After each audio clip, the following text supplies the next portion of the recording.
Purihin po ang Panginoon, magandang umaga. Ngayon po itong haya natin kung ano ang pagkakaiba ng Panginoong Hesus sa mga propeta. Basahin po natin sa aklat ng Juan 23 at sa mga sumunod na talata upang sabi rito, hindi humahatol ang kanino man ang Ama. Ibinigay niya sa anak ang buong kapangyarihang humatol. So ang Panginoon po ay judge, hahatol sa mga tao upang parangalan ng lahat ang anak tulad ng kanilang pagpaparangal sa Ama.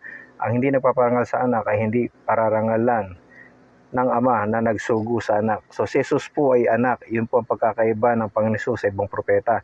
Sinasabi ko sa inyo, sabi pa niya, ang nakikinig sa aking salita at nananalig sa nagsugo sa akin ay may buhay na walang hanggan. Ayun po, ang Panginoong Jesus po na isang propeta na sinasabi niyo ay nagbibigay ng buhay. Sinong propeta ang kayang magbigay ng buhay? Ito pa, ang Ama ang may kapangyarihang magbigay ng buhay at ang anak ay binigay